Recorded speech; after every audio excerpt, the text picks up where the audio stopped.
Hello students, श्रीज Gupta classes में आपका स्वागत है। आज हम इंग्लिश प्रोज क्लास 12th का लेसन 1 पढ़ेंगे, the girl with a basket, जो W.C. डगलस द्वारा लिखा गया है। William C Douglas Supreme Court of America के जज थे, जिन्होंने 1950 में भारत भ्रमण किया और यहाँ की वास्तविकता को जानने का प्रयास किया। भारत भ्रमण के दौरान ये दिल्ली से रानीखेत पहुँचे। दिल्ली से बरेली तक इन्होंने ट्रेन की सहायता ली और बरेली से रानीखेत बाई कार गए। रानीखेत उत्तरांचल का एक टूरिस्ट प्लेस है जो अल्मोड़ा जनपद में पड़ता है। Now let us study the lesson. I had left New Delhi for the Himalayas. I means William C Douglas. Douglas साहब कहते हैं कि मैंने नई दिल्ली से हिमालय के लिए प्रस्थान किया। I was going as far as Bareilly by train. मैं बरेली तक ट्रेन से जा रहा था। And then by car to Ranikhet, और तत्पश्चात रानीखेत मुझे कार से जाना था। Old British army hill station, जो प्राचीन कालीन अंग्रेजी सेना की पुरानी छावनी थी। 6000 foot ridge opposite 120 mile stretch snow capped Himalayas, जो कि 120 मील तक फैले हिम आच्छादित हिमालय के सामने 6000 फुट की ऊंचाई पर स्थित था। स्नो कैप्ड मीन्स बर्फ से आच्छादित। Train was slow. ट्रेन जिससे मैं जा रहा था यह एक स्टॉपिंग ट्रेन थी, पैसेंजर ट्रेन मान लीजिए, मंद गति से चलने वाली। And it stopped at all the way stations, और यह सभी मार्ग के स्टेशनों पर रुका करती थी, जो पैसेंजर ट्रेन की खास पहचान होती है। At every stop I swung open door my compartment and walked the platform. और जैसे ट्रेन रुकती थी मैं दरवाजे को ढकेल के खोलता था और कंपार्टमेंट से बाहर आके प्लेटफार्म पर घूमने लगता था। Platform were packed with people. अब हम प्लेटफार्म को देखें। जिन प्लेटफार्म पर लेखक उतरता था ये लोगों से ठसाठस भरे हुए थे। सिख, मुस्लिम, हिंदू, सोल्जर्स, मर्चेंट, जो लोग इन प्लेटफार्म पे थे वे क्या थे? ईसाई थे, मुस्लिम थे, हिंदू थे, सोल्जर में सैनिक थे, मर्चेंट व्यापारी थे, प्रीस्ट पुजारी थे, पोटर्स कुली, एंड बेगर मीन्स भिखारी, हाकर्स फेरी वाले। ये वैरायटी ऑफ पीपुल हैं जो प्लेटफार्म पे उपलब्ध हुआ करते थे लेखक की यात्रा के दौरान। Almost everyone was bear foot. अधिकांश प्रत्येक पैसेंजर बेयर फुट मतलब नंगे पैर था। पैरों में चप्पल, स्लीपर, जूते इत्यादि कुछ नहीं थे। ड्रेस्ड लूज वाइट गारमेंट, और सफ़ेद ढीला ढाला वस्त्र पहना करते थे लोग। I would ask at least 3 people before I could find. मैं 3 लोगों से बात करने के बाद एक व्यक्ति को पाता था हु स्पोक इंग्लिश, जो अंग्रेजी बोल सकता था, ताकि मैं उससे अपने कन्वर्सेशन को कर सकूं। We would talk world affair, और हम बात क्या करते थे? विश्व परिवेश में संसार के मामलों के बारे में बात करते थे। And every major topic that news of day produced, और प्रत्येक उस महत्वपूर्ण विषय पे बात करते थे जो दिन के समाचारों में हुआ करता था, ब्रेकिंग न्यूज जिसे आप कह सकते हैं। In this way I was trying gate A feel of pulse of nation. इस प्रकार मैं राष्ट्र की सच्ची झलक लेने का प्रयास कर रहा था। मैंने पहले बताया कि लेखक सुप्रीम कोर्ट ऑफ अमेरिका का जज था, तो स्वाभाविक है वह वास्तविकता को जानने का प्रयास कर रहा था। Checking opinion against official attitude and report. कहने का मतलब मैं उन लोगों के विचारों की सरकारी दृष्टिकोण तथा दी गई सूचना दोनों के बीच में तालमेल बैठाने का प्रयास कर रहा था कि राष्ट्र की सच्ची और वास्तविक भावनाओं को जानने में और दोनों में कंपैरिजन करने में क्या डिफरेंस है।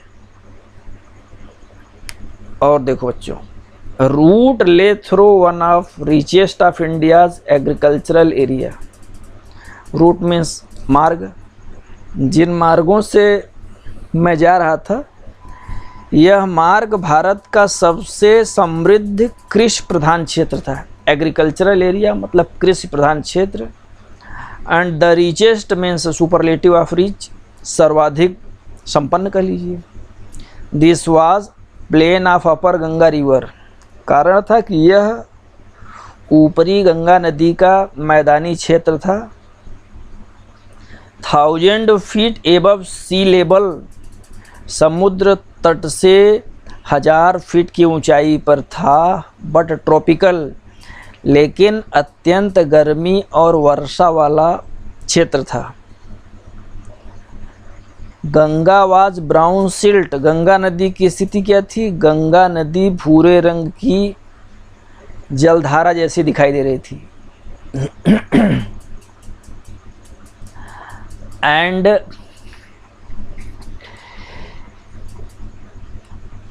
शूलन विद फ्लड वाटर, बाढ़ का क्षेत्र था। बाढ़ के जल से पूरी तरह से मटमैली हो चुकी थी। ओवरफ्लो इन डांटिंग 1000 ऑफ एकड़ ऑफ राइस, जो कि हजारों एकड़ धान के खेतों को इसने अपने आगोश में ले रखा था। मान लीजिए बाढ़ के कारण खेत नष्ट जैसे हो रहे थे। To north were jungle, northern क्षेत्र में हमने जाके देखा तो यहाँ पे जंगल थे। ग्रेट एक्सपेंसेस ऑफ ग्रास, जहाँ पे घास की बहुतायत मात्रा हुआ करती थी। दूर दूर तक घास के बड़े बड़े फैले हुए क्षेत्र उपलब्ध थे। हायर देन ए मैन्स हेड, इनकी ऊंचाई कह लीजिए 5 फुट 6 फुट से ज़्यादा की ऊंचाई थी। Unbroken except occasional clump of tree, जहाँ पर कहीं कहीं पर वृक्षों के झुरमुट थे। और इन झुरमुटों के बीच में क्या था? द होम ऑफ टाइगर्स, वन्य खूंखार जानवरों के निवास हुआ करते थे। टाइगर हैं, हाथी हैं, अजगर हैं, कोबरा हैं। Everywhere else there was flat land, दूर दूर तक समतल जमीन के अतिरिक्त कुछ नहीं था।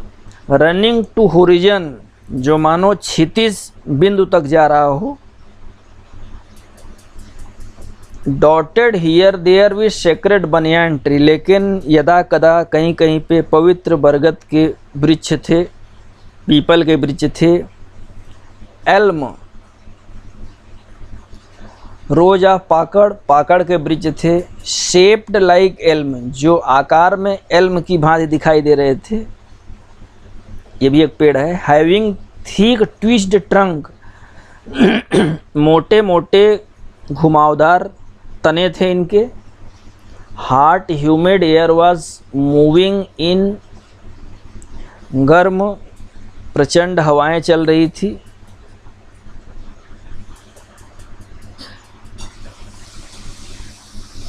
Monkeys, some of them mother, लेखक दिल्ली से बरेली के बीच की यात्रा को सुना रहा है। Monkeys were in the fields here, इन फील्ड्स में बंदर थे। Some of them mother with babies, कुछ बंदर अपनी बच्चों के साथ, संतानों के साथ क्लिंगिंग, क्लिंग माने चिपकना होता है। टू देम, कुछ अपनी माताओं के साथ चिपके हुए बंदर। रीडिंग अंडरनीथ, वृक्षों के इधर उधर खाने की तलाश में उछल कर आ जाते थे। And they were passing here and there the platform swung of the tree at station. इनका भी सहारा एक स्टेशन ही था। इन स्टेशनों पर इधर उधर कूद फांद करके बंदर आजीविका चलाते थे। लुकिंग फॉर फूड, भोजन की तलाश करते थे। आगे बढ़ें। The village we passed, train गांव की तरफ गुजरने का प्रयास की तो हम जंगल से गुजरे। Had walls made of mud mixed, ग्रामों में लोगों की घरों की दीवारें मिट्टी की थी। मड मिक्स विद वाटर, पानी, और काउडंग माने गोबर, गाय का गोबर। जो दीवारें लेखक ने देखा ये दीवारें मिट्टी की थी जिसमें गोबर लगा के लेप किया गया था। पीक्ड रूफ वेयर थैस्ड, इनके नुकीले छप्पर जो थे ये घास फूस के थे। Bundle of grass tied bamboo poles, कैसे बनाया गया था? मोटे मोटे घास के बंडलों को बांस के सहायता से नुकीला करके स्ट्रेच्ड अक्रॉस द रैफ्टर्स, बांस बल्लियों की सहायता से छप्पर फैलाकर इनको बनाया गया था। That day pumpkin vine grew over them, इन दिनों कद्दू की बेलें इन कच्चे घरों पर फूली हुई थी। इन ब्लूम मतलब फूल लगे होना। Trailing streak of yellow over drab walls, जो मटमैली दीवारों पर लटकी हुई पीले रंग की टेढ़ी मेढ़ी रेखा के समान लेखक को ट्रेन से दिखाई दे रही थी। ड्रैब मीन्स मटमैला। लेखक की यात्रा को आप रियलाइज करते रहें, उसकी कहानी आपको निश्चित अच्छी लगेगी। एट वन स्टेशन, एक स्टेशन पर क्या हुआ इस वाकया को देखें। At one station my routine of talking with people was interrupted, एक स्टेशन पर लोगों से बातचीत का मेरा सिलसिला बाधित सा हो गया। इंटरप्ट मतलब अवरुद्धना, बाधित होना। कैसे हुआ? एज सुन एज आई अलाइटेड, तो जैसे ही मैं डिब्बे से उतरा एक group of young children gathered around me. हुआ क्या कि छोटे बच्चों के एक झुंड ने मुझे घेर लिया। दे वेयर सेलिंग बास्केट्स, ये बच्चे क्या कर रहे थे?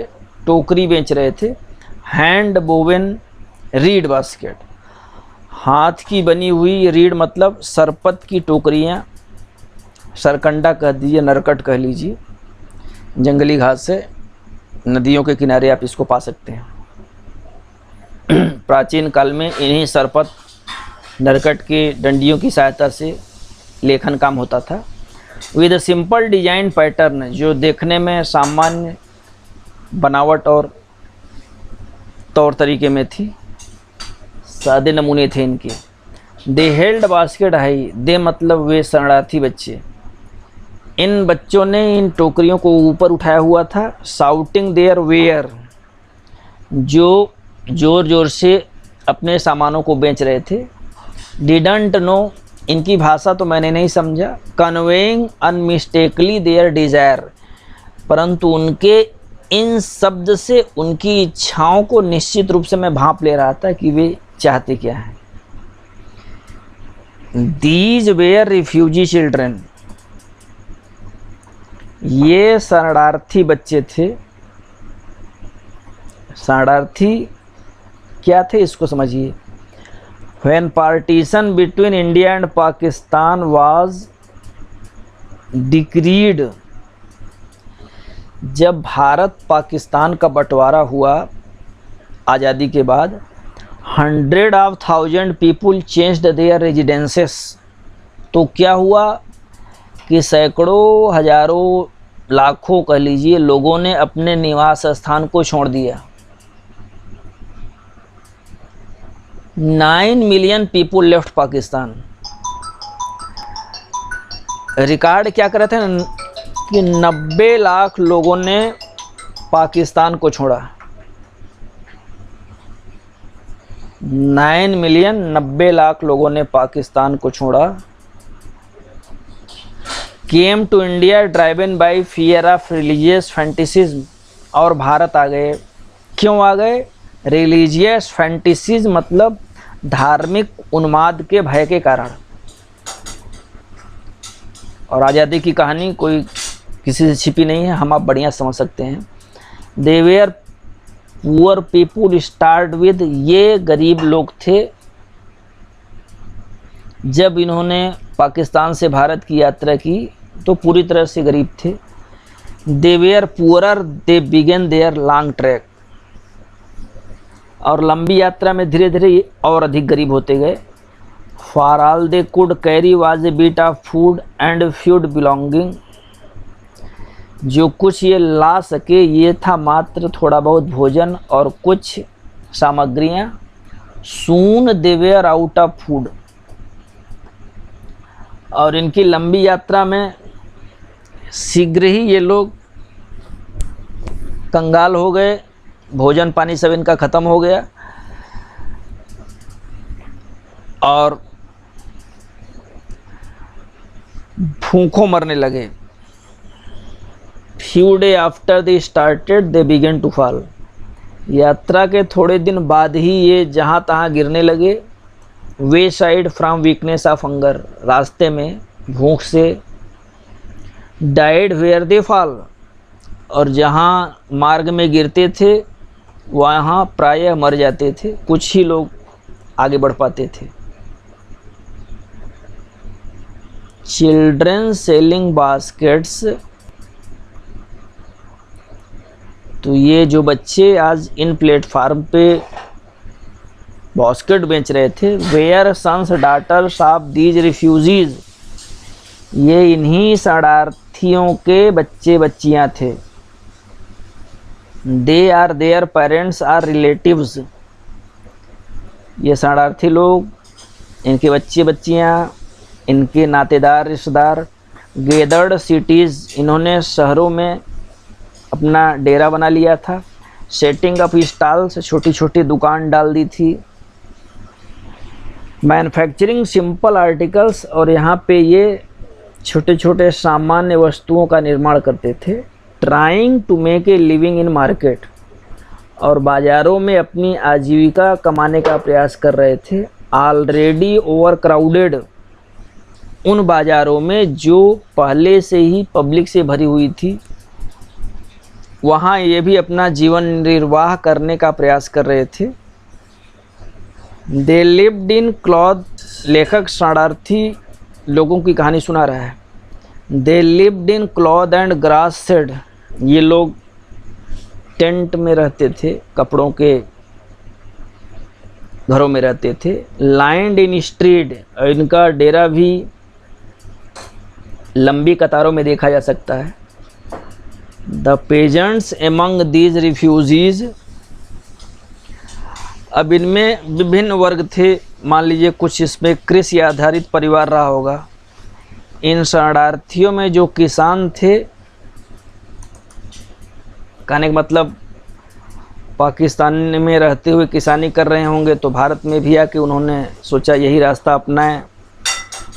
Had been accustomed little all their lives, तो थोड़ा बहुत ये किसान के जीवन के अभ्यस्त थे, तो स्वाभाविक है इन्होंने यही रास्ता अख्तियार किया और इस प्रकार इन्होंने यहाँ पे भी खेती बाड़ी करना प्रारंभ किया। Dear students, girl with basket के इन पैराज को एक्सप्लेन हमने किया। इनको आप अच्छा रहेगा कि 2 बार 3 बार फिर से सुने, फिर से समझें, ताकि इनका कॉन्सेप्ट क्लियर हो सके और उसके बाद ही आप पूरी कॉन्सेप्शन के बाद इसके एक्सप्लेनेशन वगैरह कर सकेंगे। नेक्स्ट पैराग्राफ नेक्स्ट क्लास में आपको पढ़ाया जाएगा। Thank you very much.